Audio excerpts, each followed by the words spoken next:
गायत्री का, पृथ्वी का, अनेकार्थ कोश में श्री शब्द के बहुत सारे अर्थ बताए गए हैं, लेकिन प्राकरणिक अर्थ लगाया जाता है भागवत प्रतिपाद्य।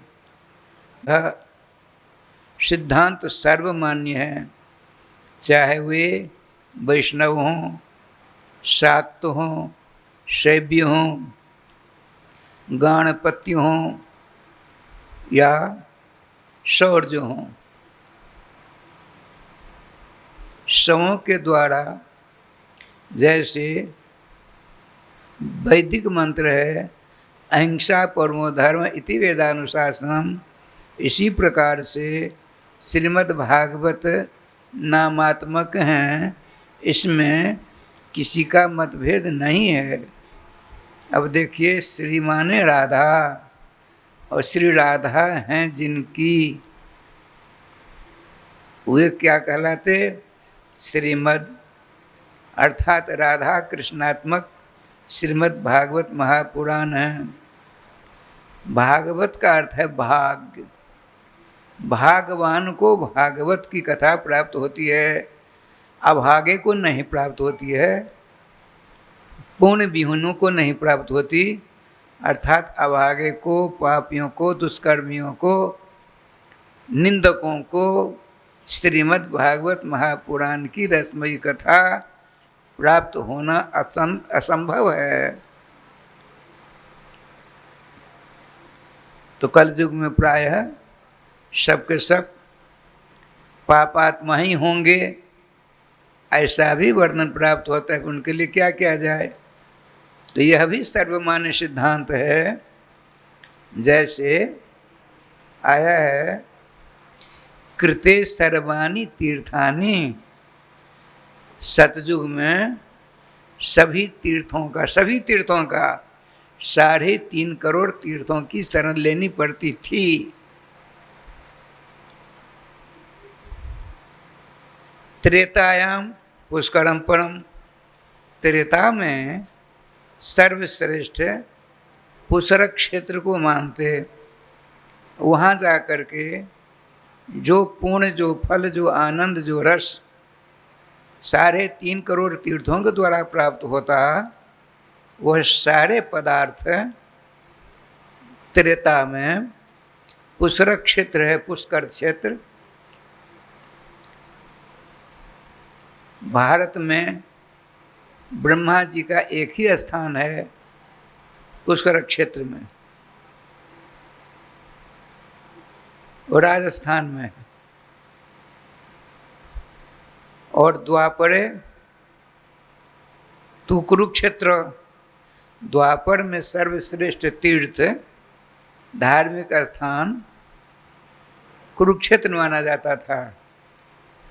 अब बात किसकी रही? जिस युग में हम लोग हैं अभी वर्तमान में, कलयुग का नंबर आया। कलो गंगैव केवलम, राधे राधे।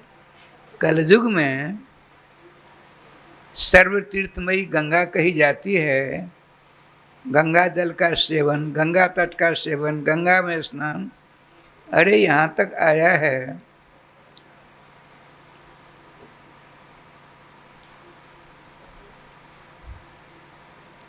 गंगा शब्द का अर्थ बड़ा विलक्षण है।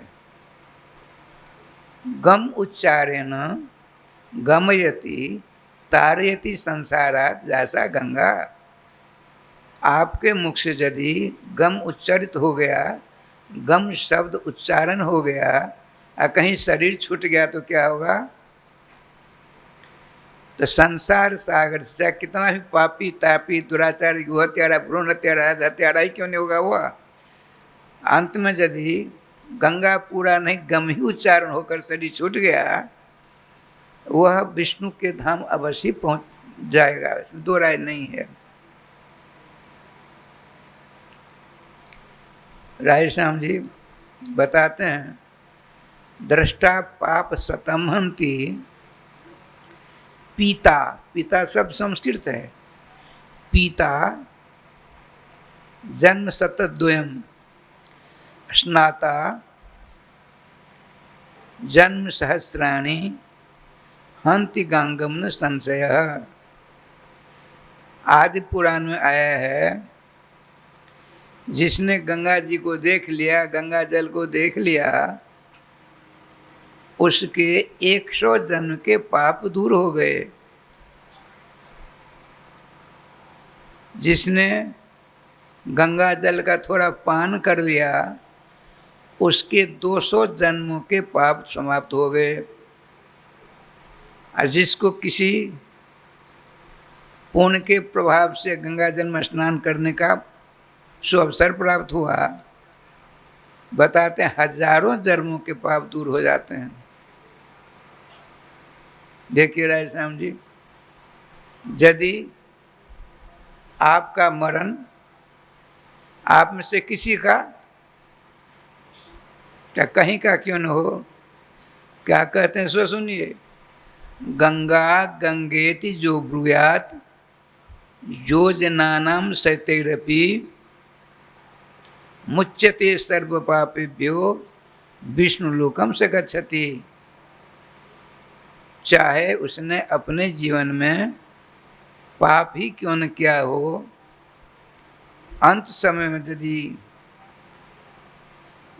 केवल गंगा किनारे नहीं, सहस्त्रों मील कोस दूर से किसी ने गंगा गंगे गंगे कर दिया, तो सारे पापों से छुटकारा प्राप्त हो जाता है उसको। अब भगवान विष्णु के धाम पहुंच जाता है।